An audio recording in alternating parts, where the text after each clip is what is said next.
Sabay-sabay po nating basahin ang aklat ng mga taga-Galasya, chapter 2, verses 1 to 21. Makalipas ang 14 na taon, muli akong pumunta sa Jerusalem kasama si Bernabe.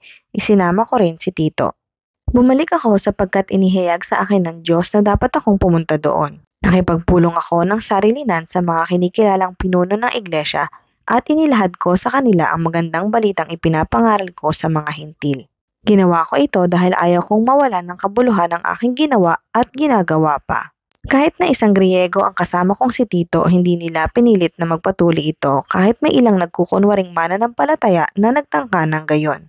Nakihalubilo sila sa amin upang manmanan ang kalayaang taglay natin kay Kristo Jesus upang kami muli nilang maalipin. Hindi kami nagpailalim sa kanilang kagustuhan kahit isang saglit upang maingatan namin para sa inyo ang tunay na kahulugan ng magandang balita.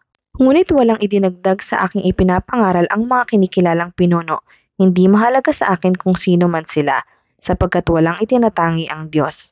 Sa halip, kinilala nila na ako'y pinili ng Diyos upang mangaral ng magandang balita sa mga hintil, tulad ni Pedro na pinili naman upang mangaral ng magandang balita sa mga Hudyo. Ang Diyos na nagbigay ng kapangyarihan kay Pedro na mangaral sa mga Hudyo ang siya ring nagbigay sa akin ng kapangyarihang mangaral sa mga hintil. Nakita ni na Santiago, Pedro at Juan ng mga kinikilalang haligin ng iglesia na ako'y talagang binigyan ng tanging tungkulin na ito, kaya tinanggap nila kami ni Bernabe bilang mga kamanggagawa. Pinagkasunduan namin na kami sa mga hintil mangangaral at sila namay sa mga Hudyo. Ang hiling lamang nila ay huwag naming pababayaan ang mga dukha at talaga namang patuloy ko itong ginagawa. Nang si Pedro ay nasa Antioquia, harapan kong sinabi sa kanya na mali ang kanyang ginagawa. Dahil bago dumating ang ilang sugo ni Santiago, siya ay nakikisalo sa mga hintil. Subalit nang dumating na ang mga iyon, lumayo na siya at hindi na nakisalo sa mga hintil dahil sa takot niya sa pangkat ng mga Hudyo na nagbibigay diin sa pagtutuli. At gumaya naman sa kanya ang ibang mga kapatid doon ng mga Hudyo, pati si Bernabe ay natangay ng kanilang pagkukunwari. Nang makita kong ang kanilang ikinikilos ay hindi ayon sa tunay na diwa ng magandang balita, sinabi ko kay Pedro sa harap nilang lahat, kung ikaw na isang Hudyo ay namumuhay na parang hentil at di bilang Hudyo, bakit mo ngayon pinipilit ang mga hentil na mamuhay gaya ng mga Hudyo?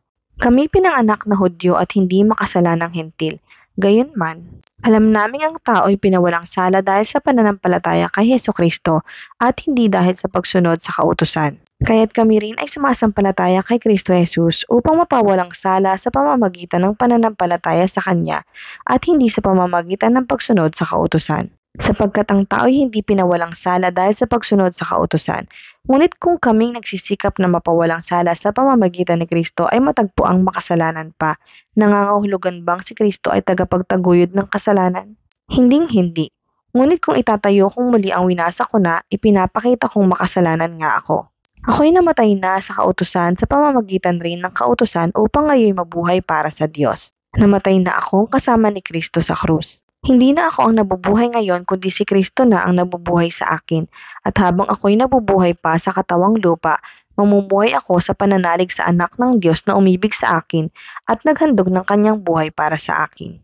Hindi ko maaaring tanggihan ang kagandahang loob ng Diyos. Kung ang tao ay mapapawalang sala sa pamamagitan ng kautusan, walang kabuluhan ang pagkamatay ni Kristo.